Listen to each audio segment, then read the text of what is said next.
I'm excited for today's interview because we are covering the mental health aspect of perimenopause and menopause. And it's with a psychiatrist who I actually went to school with many years ago. And she sees patients from all aspects of life. But now she's saying that women in perimenopause and menopause make up a large portion of her patients.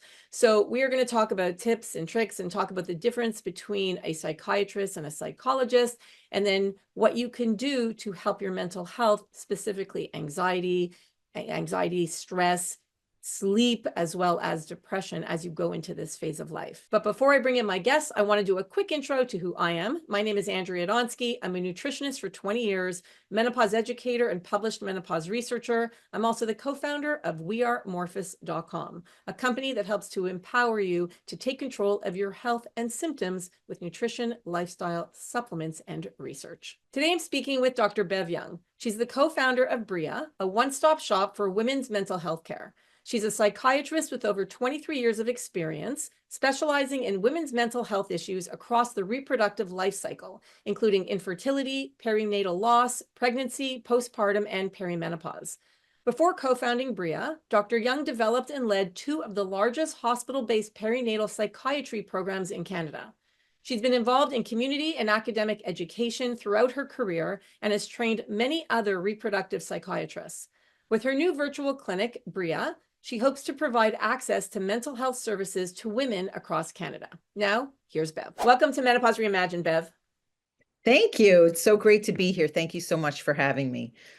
Well, I'm so excited that you're here. And as I said in the intro, I mean, we've known each other a very, very long time. And I'm so happy that we reconnected.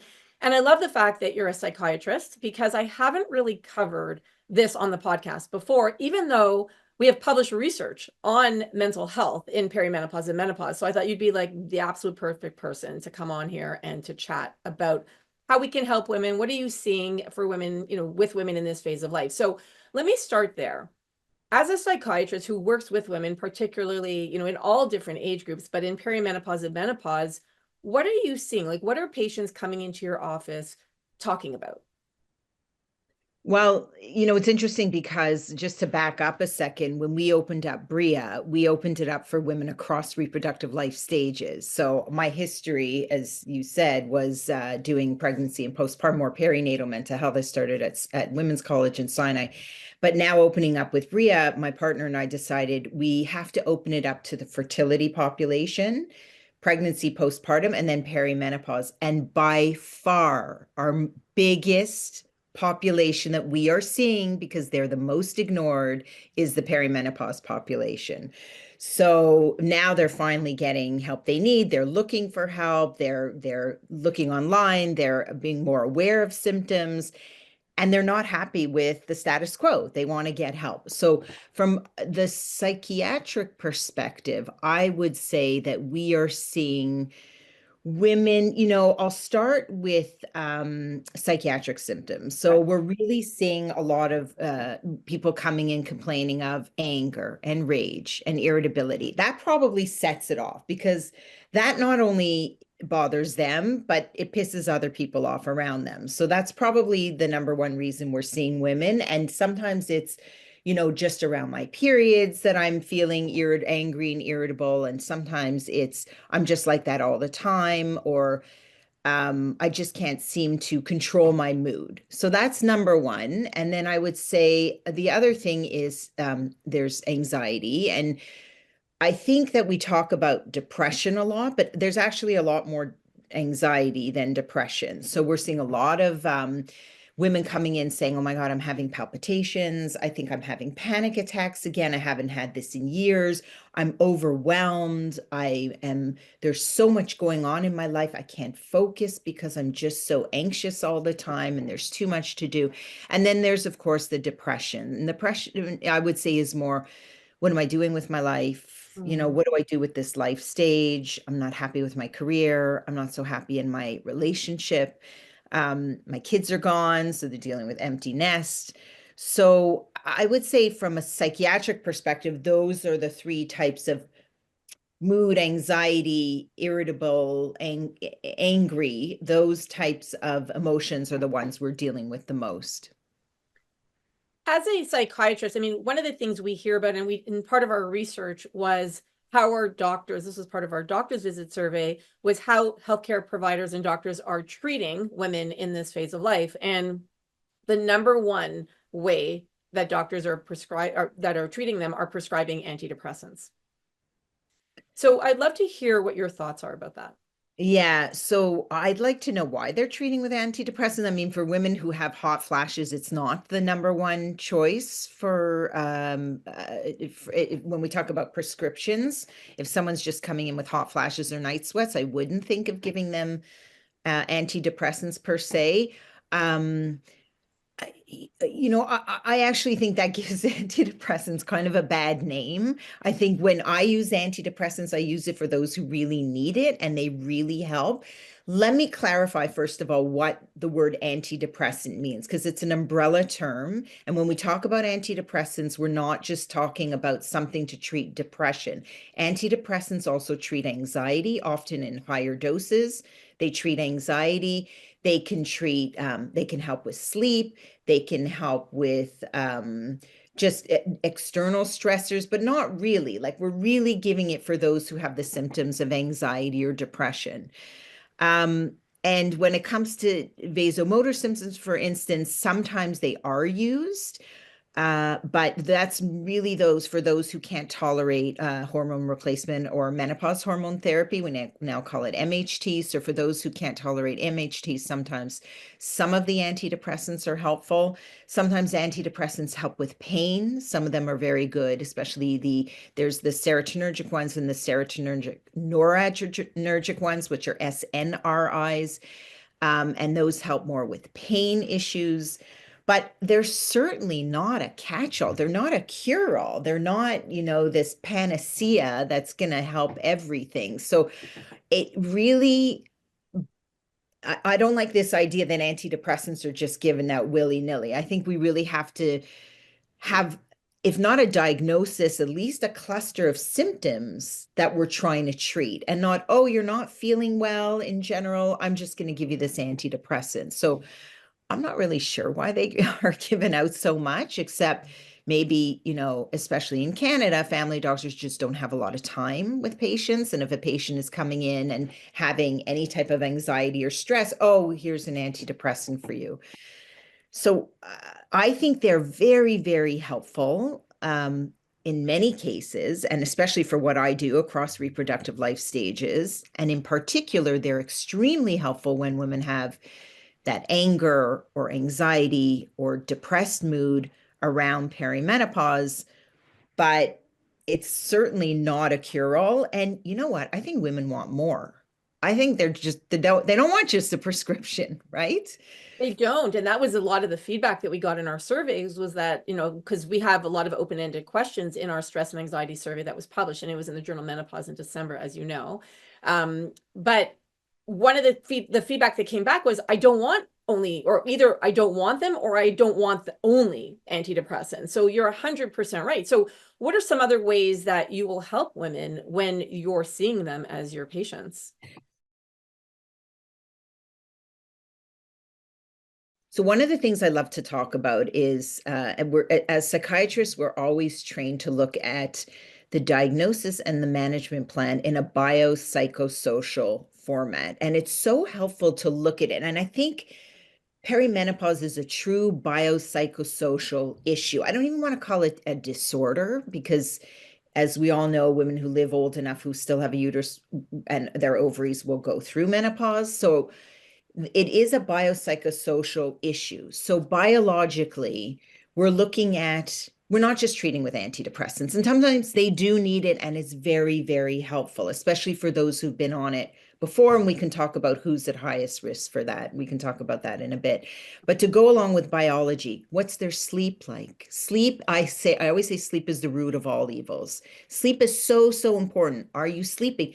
Maybe you're so angry and irritable because you're not getting enough sleep at night. Maybe you're waking up from night sweats and your sleep isn't good. Maybe you're just having insomnia for other reasons, including having too much on your mind, including, I don't know, maybe it's your bed that's not comfortable. So let's look holistically at what's going on with your sleep. bad sleep hygiene, being on the phone all the time. Like these are things that are very easily rectified. So again, going back to biology, we're looking at hormones. What are your hormones doing? Is there something going on more hormonally that we don't recognize? Maybe it's your thyroid. How's your iron? How's your, we always have to check Vitamin your D. B12, your vitamin D, right? How many of us, especially this time of year, are deficient in vitamin D? So let's look at the biology. Let's look at the hormones as well. Maybe this is a perimenopause issue requiring some form of hormone therapy. So that's the biology. So we're dealing with that from a more biological way of management, right? From giving supplements and giving antidepressants and getting their sleep back on track and making sure their hormones are as stable as they can be, or managing the instability. From a psychological perspective, this is, I think, it's funny, when I started treating women way back when, I always said, oh, pregnancies and postpartum is the biggest life change a woman could go through. I actually think this is, because it's not just biologically that your hormones are fluctuating all over the place. Women are going through so much in this stage. So psychologically, we're at this stage where we're like, you know, I don't want to be stuck for the rest of my life doing what I'm doing. Maybe I'm not happy what I'm doing with my career. I mentioned before, I'm not happy in my relationship. What do I want to do right now to fulfill myself and to be happy, genuinely happy? I'm not going to say happy, I'll say content, at least content. Do I want to do more things for me? Do I want to exercise more? What makes me feel good? Psychologically, maybe I had some trauma in the background and I never really dealt with it, and it's coming back up again. And this is the time where I want to go to therapy to deal with things that are helpful for me. And then socially, that's all the other things. So the relationships, the friends, what do I do? I don't really like my friends, some of my friends. Maybe I need to find a new group. Maybe I need to do new activities. Maybe I'm going to start playing pickleball as long as I don't injure myself. Maybe I need to find new ways of just being with other people. And then the relationship stuff as well. So when we look at biopsychosocial, we have to think not just how we're impacted in all those ways, but how we can help ourselves in each one of those factors, because they're all very, very important. Yeah, so true. And I came up with the term, it's called taking inventory of self. And I feel like as we get into perimenopause and menopause, taking inventory of self is such an important process that we should be doing once a year at minimum. And what does that mean? What does that look like for us? Are we happy? Like everything you just said, are we happy? Because it's such a phase of reevaluation, right? A lot of us, like you said, our kids are grown up or out of the house, or, just, maybe you want to change careers or whatever it is that's going on in your life. It allows us and gives us that time to be like, okay, I think I'm going to focus on me a little bit more because I don't have all the other distractions that are going on or other things that are keeping us busy at all times. But being the sandwich generation, we have so much stress because, we are in between. We're taking care, many of us are taking care of aging parents. We're taking care of partners, ourselves. If you have kids, taking care of kids, like there is just so much going on that once we get into this stage of life, especially as you go into menopause and as we age, it's like, oh, okay, what have I done? What am I going to do? Where am I going? Where am I at? There's like all these questions that come up that allows us to take that inventory of self. So it's such an important process to do, whether it's on your own or with someone like yourself.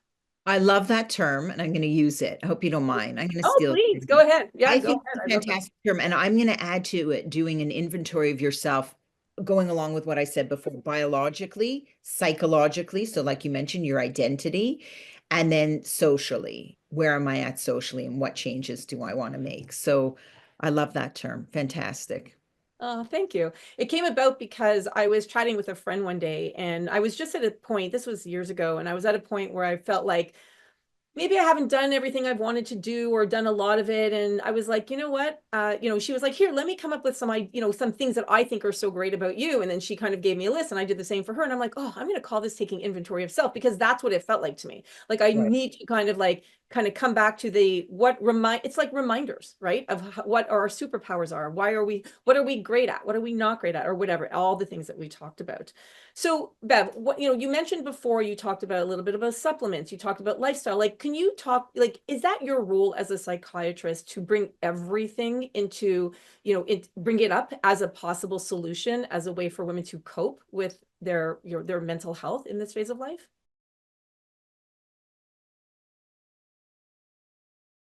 So I do look at everything. I mean, obviously, when people come and see me, a lot of people still don't want to see a psychiatrist because they think it's, quote unquote, that means they're crazy, or, oh, I don't need a psychiatrist, or I'm not that bad, or, only people who need to go to the hospital need a psychiatrist. So there's still a stigma around seeing a psychiatrist. But so the truth is, first and foremost, the people who do end up seeing me are often the ones who need medication, but not always. And, I think that's the important thing. If you are referred in Canada, you need a referral from your family doctor most often, or an OB-GYN, or a nurse practitioner, but someone has to refer you to us. So by the time you go through that referral process, chances are you might need medication, or you're thinking of medication. So I have to say that is primarily what I do, but I always say it's never just about medication. And I feel very, very strongly about that.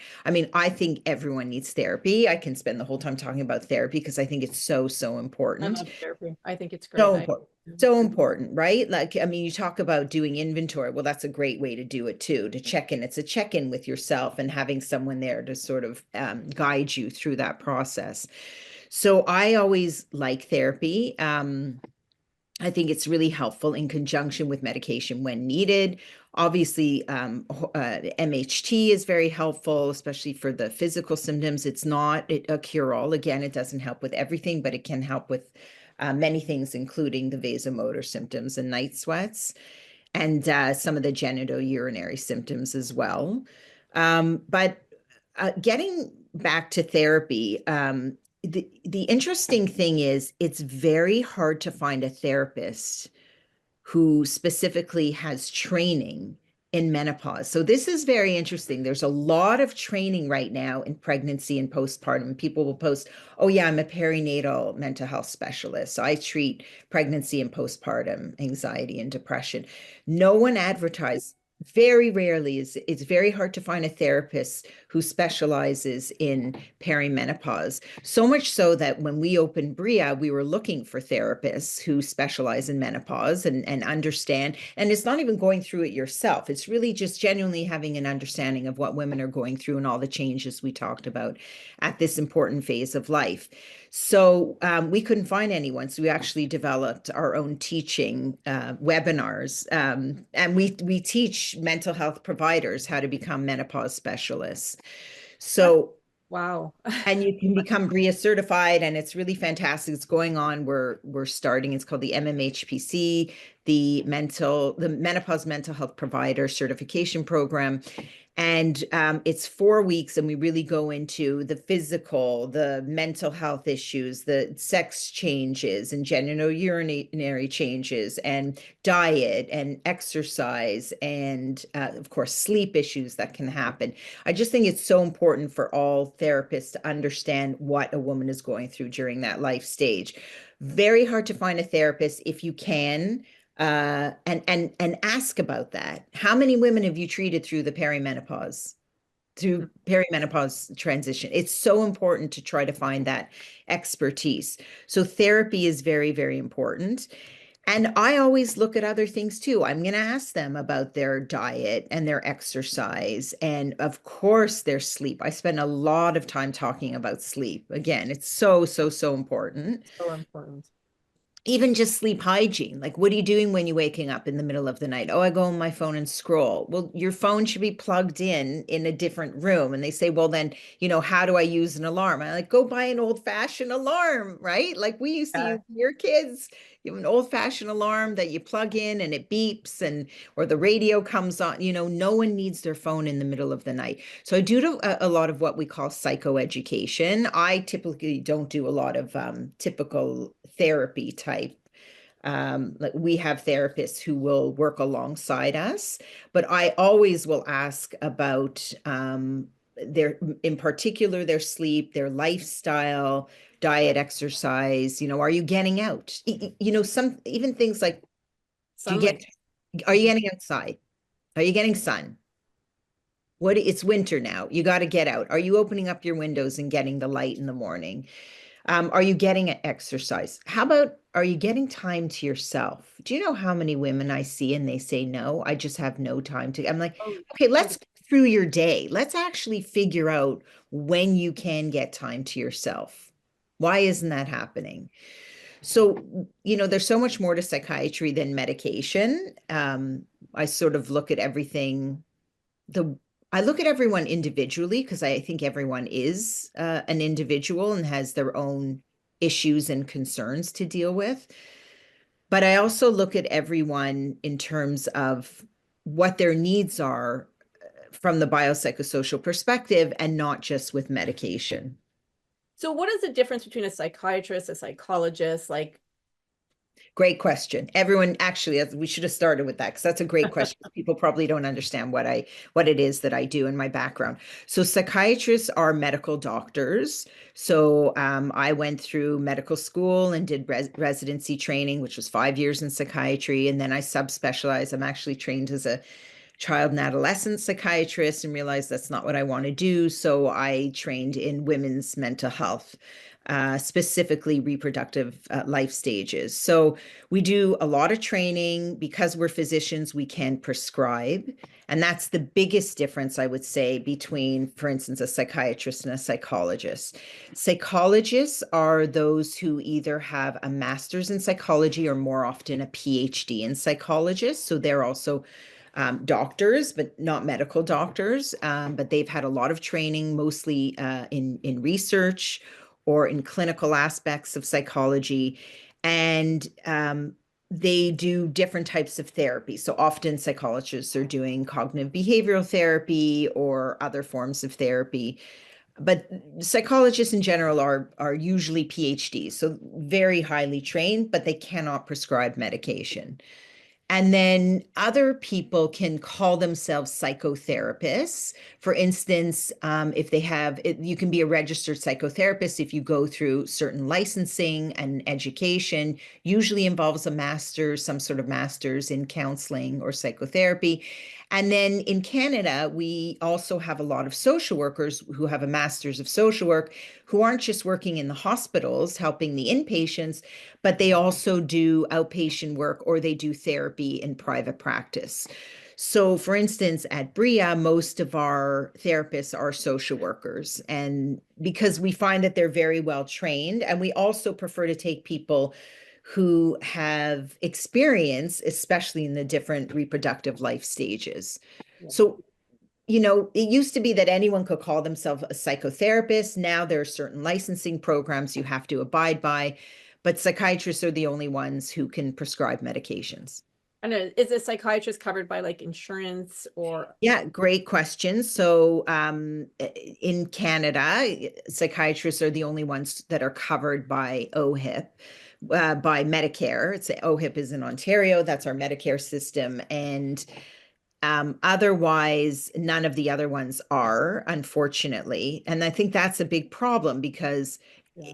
psychiatrists are not doing so much therapy, right? So again, maybe we're giving the medications, but someone else should be doing the therapy. And very rarely is therapy covered by our medical healthcare system, our government system.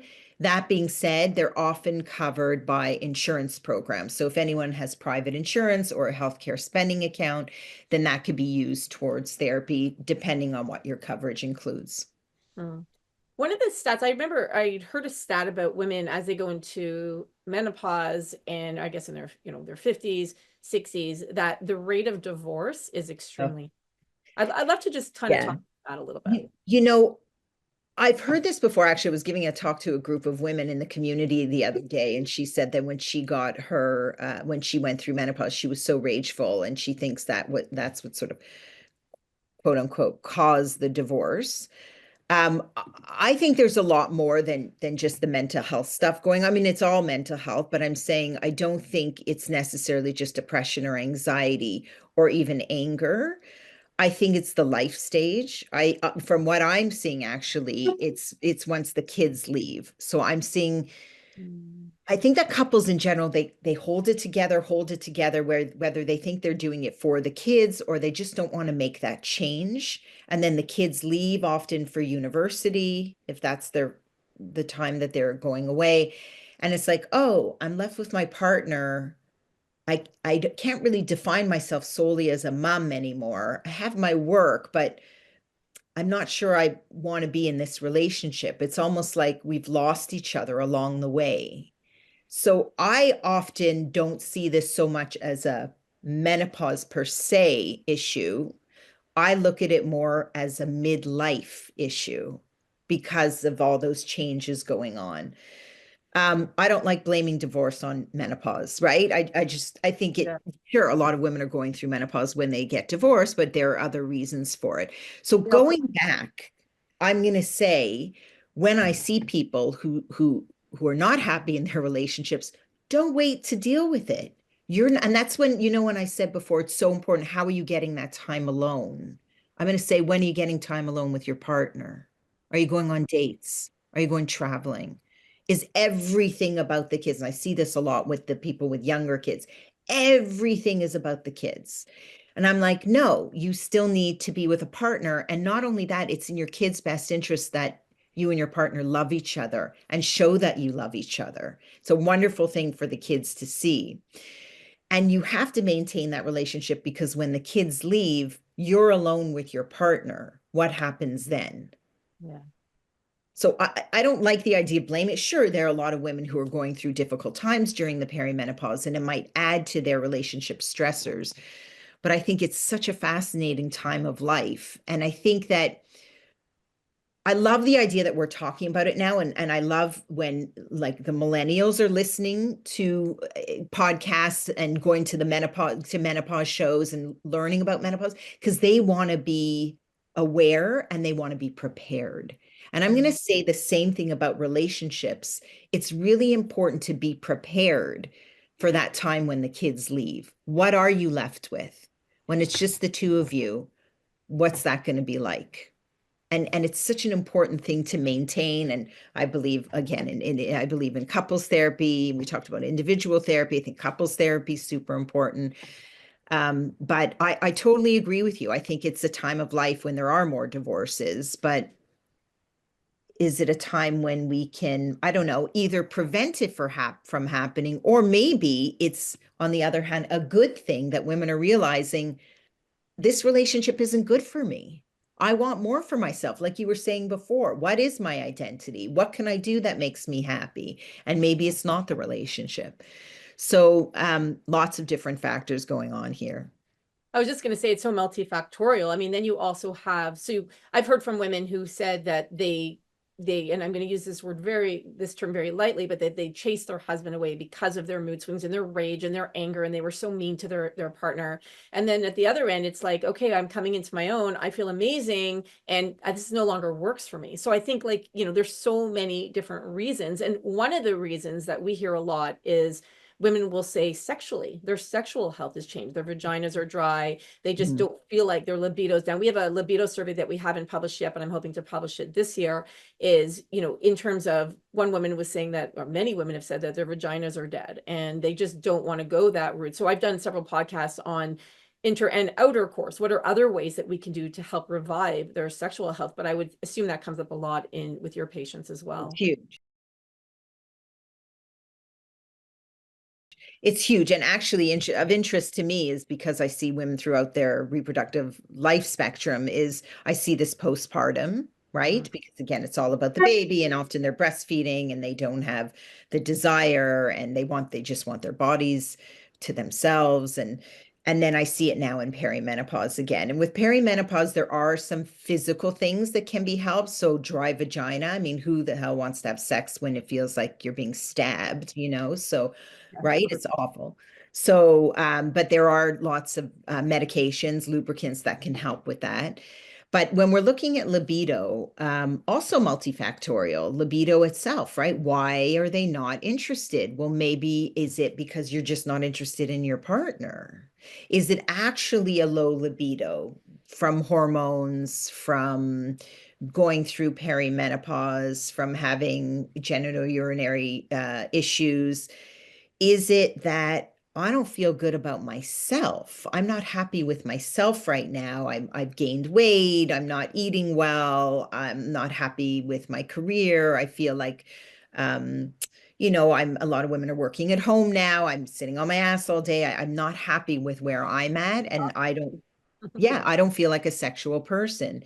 Is it that stress? I think actually this is the most important thing that we're not talking about. How much stress is going on? And stress is a real sex buster, right? Like who can have sex? Who can eat? For women, especially, it's very psychological. I need to be in the mindset. I need to have that, I need to be interested. I need to be in the moment, in the mood. And when you're thinking about all the to-do lists that you have and the things you haven't gotten done and the house stress and the work stress and my kids are calling me and the overwhelm, I mean, that's going to kill your libido for sure. So there's so many different reasons why it happens, but it is huge. It is such a huge issue. And the biggest issue is this imbalance of libido. And usually, I'm going to overgeneralize here, but usually it's the male partner who wants it and the women who are like, I'm just not in the mood right now. Yeah. So it's very hard. I mean, we have two amazing sex therapists who work with us, and what they would say even is schedule a night. Schedule a night. Now, I don't like the idea of just having a sex night. Like I think I'd love to hear more about the intercourse and outer course because I think that's a really important concept. I would say that dates are really important, and let's start with that. Let's start with getting time alone with your partner. And communication. I mean, when I hear women will say that they, like what I said before, for lack of a better term, that they chase their husband away, I'm always like, it's not your fault. Like, it's really not. And women tend to blame themselves, which is upsetting to me. So that's where I feel like communication is so important. So communication for us, communication for our partners, like, and education. Like, we just don't know, right? Like, we're like, when you don't know, you don't know. And I have a friend who I was telling her, I'm like, I think you might be in perimenopause. Like, you need to take a look, because I was in a situation where she was screaming and yelling at her family and her husband. And I said, have you ever considered that maybe, she's like, I just don't, recognize myself anymore. I'm like, maybe you're in perimenopause, like speak to your doctor. Like, that could be something. She's like, oh, I didn't even think of that. And I'm like, well, yeah. So, but when you don't know, you don't know. But once you know, then possibly you could do something about it. Right. So it's the removing the blame, because what you don't know, you don't know. And then you can be proactive to do something about it. And that's why I love what you're saying about the millennials, is we're teaching our kids, our daughters. Like, I have two daughters. I have a almost 14-year-old and I have a almost 20-year-old, and they are very proficient in menopause and perimenopause. I Yeah, mean, mine too. Mine too. Oh right, yeah. talk about it so openly. Even my son, who's 21, it's like I just feel like we've done, our Gen Xers, we're doing such a great service for everyone that comes after us, and even for our own generation, because it's like, we just can't be quiet about it anymore. We cannot do what like my grandmother never spoke to my mother. My mother never spoke about it. Like, it was just something that was so taboo. And even though the taboo still exists, it's less, because more and more people are talking openly about it. So I think that's important. And I also love, Bev, that you talked about looking at things that are biological, like maybe your thyroid. Like, you mentioned depression. We know that depression is a major symptom of a hypothyroid. So these are things that you're right off the bat, you're like, okay, let's look to, like, what are the lowest hanging fruits that we can go and possibly change with, or vitamin D. My husband, this is so interesting, and you probably see this with your patients, but my husband, for about a year, this is a few years ago, something was up with his mood. Like, he is the most chill. Like, I'm type A, he's type like F. Like, he's just so relaxed, so chill. That's why we make a great couple. Because when Yeah. I'm, Right. really stressed, he's like, what are you That's worried right. about? Don't worry about it. Like, he's just so opposite. But he was becoming irritable, and he was like exhausted all the time. And I'm like, there's something, like, I think you might be an andropause. Please go to the doctor, get everything tested. And it ended up that his testosterone was fine, but his vitamin D, he was deficient. So he started taking vitamin D. It completely changed him around. Like, he Yeah. was back to his regular self. So even things like this that can be sometimes easy tweaks we need to be on top of our health that way. So I love that you tell your patients that, be like, okay, go get tested, go check it out, because it could be something that's, before we go to the antidepressant route, maybe there's something else that we can just kind of tweak from a vitamin, a hormone, as you know, a Right. supplement or something in that respect. Absolutely. I want to go back to the communication though, because I do think that's really important. And, when you mentioned before, when women say, I don't recognize myself, I'm so angry all the time, I'm pushing them away. I want to say, well, are they saying anything to you? Like, I know if my husband's being a jerk, I'm going to say, what's wrong with you? Or like, are you okay? More than what's wrong with you, you're being an asshole. Like, I'm going to say, Both. like I don't want to be mean, although sometimes I want to be. I'm going to say, I'm worried about you. Are you okay? Is something going on? There are ways of checking in where you don't have to be angry and reactive to what they're doing or saying. So I'm going to put it back and say, well, why isn't the partner or even the kids, if they're older kids at this time, why aren't they saying, are you okay? What's going on?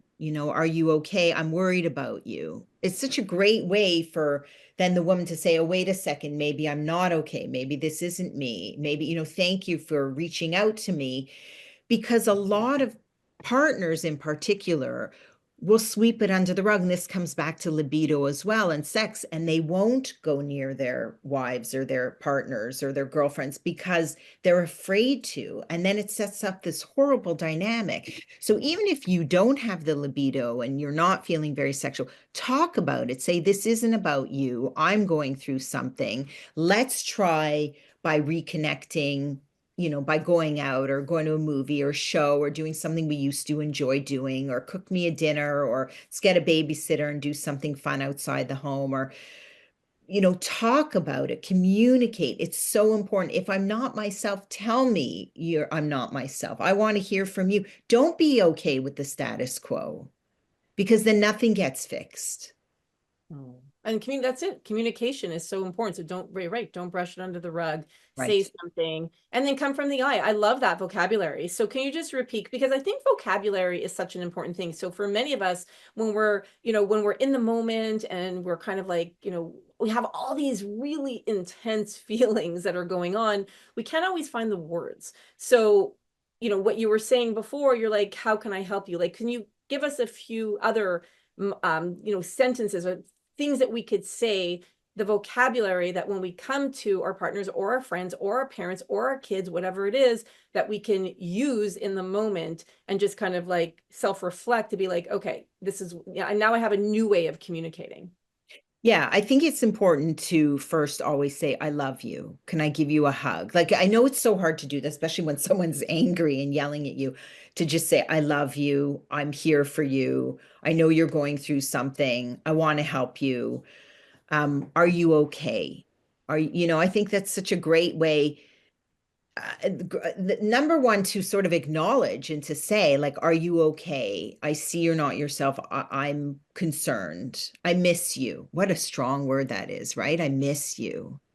I miss you. I want to help. What can I do? Can we work on this together? Explain to me how you're feeling? Like, just to get more information. The one thing that men in particular tend to do is they want to fix things. And I'm going to say this is one of those things you can't necessarily fix.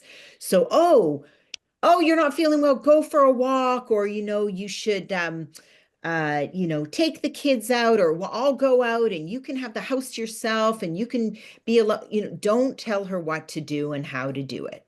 Say, I'm here. Can I give you a hug? I love you. Let's figure this out together. Not telling her what to do and how to fix it. And I think it's sometimes hard to do that in the moment, like if there's an argument or there's yelling or screaming and a lot of heightened emotion. And maybe I'd say take a time out. I always say have a safe word. Like I like humor. I use humor a lot, and I tell couples to use humor. Sure. Say, like instead of, for instance, if you're PMSing or you are feeling angry or irritable, you had a bad night's sleep, to say, I'm sorry, but if you're open enough and you feel comfortable to say, you know what, I'm sorry, I'm PMSing, or I had a really shitty night's sleep. I am not feeling well. I'm going to be a bitch today. If you're comfortable saying that, right? Like, sorry, stay away. Just warning you, this is not going to be a fun day for you if you're hanging around me. If you can do that, if you recognize it. That might be hard for some people. So in other ways, sometimes I say have a safe word. So if your partner is really feeling like he's walking on eggshells or can't talk to you, or, he's trying to ask you something and you're very prickly, to say banana or, whatever word. Could be cucumber. It could be, I don't know why I always go for fruit and vegetables, but it could be whatever word that you find funny, right? Just to say, to let the other partner know, okay, there's something going on and we need to deal with it. So that's a way of communicating as well. Mhm. But it's hard for partners. It's often very hard. So I think to start with the love and the hug, and even if you can't do it in the moment, take a 5-minute break, take an hour break, separate yourself from each other, calm down, and then go back and just there's so much a hug can do, right? And so hard to do when the moment is hot and there's so much tension in the air. It's hard to do that, but it really just breaks everything down. It does. And humor, I like what you're saying about humor. Like my husband, I mean, listen, nobody's perfect. And there are days when, I would just like get mad about every little thing he was doing. He was just so irritating and like getting on my nerves. And then sometimes, like most of the time, I'd say he was pretty much like he would just laugh. He'd be like, okay, whatever. Like he would laugh because it was so ridiculous, my behavior or how I was acting. But then sometimes definitely like he'd be like, what the heck, man? Like what's going on? Right. So I think to your point is after the fact, maybe, or, even for us, it's so hard for us in that moment. I mean, we've all been there to be Mhm. like, oh, okay, I know this isn't something out of, because you're so angry and you're just like, you're so huffy and puffy and you're just like, it's their fault. It's all their fault. But really Yeah. taking a moment to take self-responsibility because it is partially us that it's two-way street, right? Like there's two people that are three people or whoever many people that are involved. I think it's an important thing to take a moment, self-reflect and be like, and then even if this is one thing I teach my kids, and I'm very adamant about it, is that self-responsibility part is that even if we do go off the rails, even if we are angry and we do yell and we scream and whatever it is, after the fact, maybe going back and going, okay, listen, I totally realized what I was, my behavior was out of hand or it was inappropriate. Like, I'm sorry. Like coming back to it afterwards and being like, I take responsibility for how I acted. I think that would go a long way too. Right. And how powerful is that to teach your children that, be able to take responsibility as For well and to our say that. partners and ourselves, right? That's right. That's right. Yeah, so I think all of it. So I love all of this, Bev. And is there anything other, we talked about a lot and covered a lot. Is there anything else that we didn't that you're like, I want to share with your audience before we end our interview?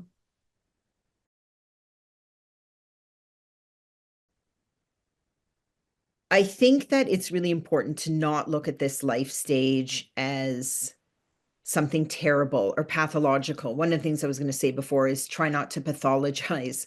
So there are going to be times when someone's going to piss you off and it should piss you off, right? Like I think it's important to take self-responsibility, but also to be able to say, you know what, this wasn't right and I shouldn't be treated that way.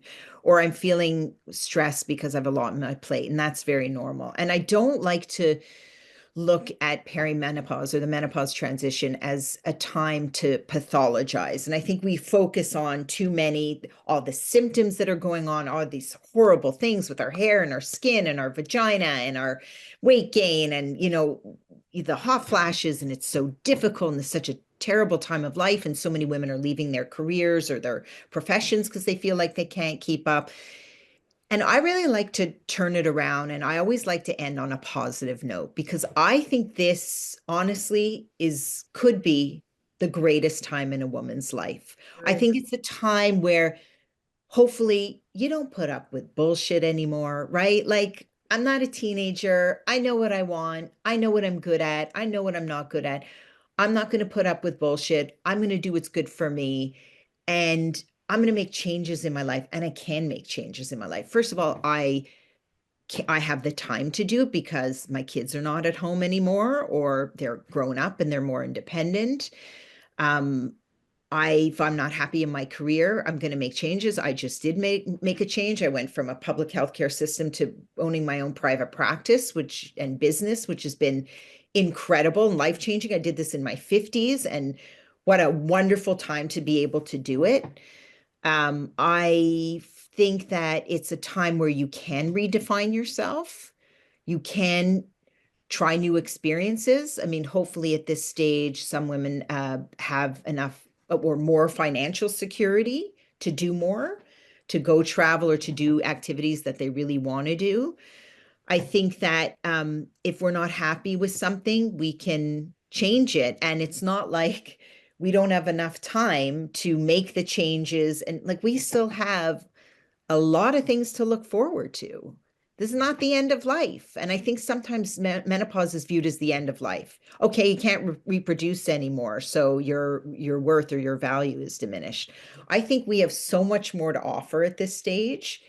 And I just want to end with a word of hope and looking forward to the future with really great, great things. And it's almost like a great new adventure ahead.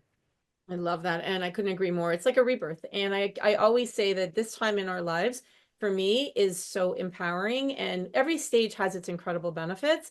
This stage, I find it's finding our voice, or for me, I'm going to speak personally, like finding my voice, setting boundaries, understanding my worth. And I think that is the biggest lesson that I am going through is just what are my superpowers? What aren't my superpowers? And owning it and not being afraid to speak up and saying that you own it. And I think all of that is, I see so much self-deprecation or self-deprecating behavior. And I'm like, because I was listening to a podcast and someone was kind of putting themselves down. And I'm like, no, no, no, don't put yourself down. Say how great you are. It's okay to say how great you are because you know what? You are amazing. So say that and own it. And I couldn't agree more, Bev. And I absolutely love this time in my life.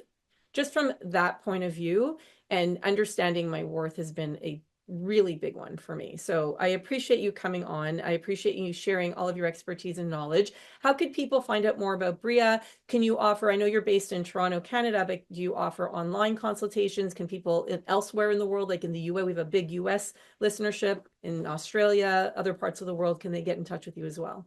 So the best way to get in touch with us is go on our website, which is betterbria, BETTERBRIA.com. And right now, our services, unfortunately, are only available in Ontario and Alberta in Canada. That being said, we are going to come out with more educational services like the webinars I was talking about. So the MMHPC, if you're a mental health provider and you want to learn more about treating women through the perimenopause stage, then we do offer that. And that's, of course, worldwide. We operate on the Eastern Standard Time, but we do, and they are live webinars. So we do offer that. And for more information about that, you can just email hello@betterbria.com. And we hope to be able to provide more services across Canada in particular, and then more educational webinars really across the world. So Is stay there a tuned. registry that people can go onto for psychiatrists that you trust? And so if people, Oh, it's very hard to find psychiatrists. It's very difficult to find them in Canada. So, unfortunately, there are very few in private practice. Those in private practice have very long wait lists. I'm talking in Canada, 6 to 12 month wait, which we don't offer. Of course, we have no wait list. You can see a psychiatrist like within 1 or 2 weeks, but Canada's very difficult. In the US, it's different because the healthcare system is different, and you pay for it. And often psychiatrists who are in private practice, it costs a lot of money, but you can get in pretty quickly. So unfortunately, there's no registry, and most of what we do is in the public healthcare system. And because of that, there's long waits. So it's really unfortunate. That's a whole other talk. A big well, thank problem. you for doing this today, Bev. My pleasure. Thank you so much for having me. And let's keep spreading the word about menopause. I agree. Yeah. Thank you. I hope you enjoyed my interview with Dr. Bev Young as much as I did. If you did, please share it because the more you share shows you care. And please take a moment to rate and review our podcast, Menopause Reimagined, because when you do, it gets sent out to more people who can benefit from our information. And if you're looking for supplements for perimenopause and menopausal symptoms and your overall health, please go to wearemorphus.com, WEAREMORPHUS.com, and look under the shop button at the top. And please fill out our surveys. It'll only take you 1 minute or less to do so. Thank you for spending the last little bit with me. I know there's a lot you could be doing, but instead you chose to spend your time with me. And for that, I'm grateful. I'll see you at the next interview.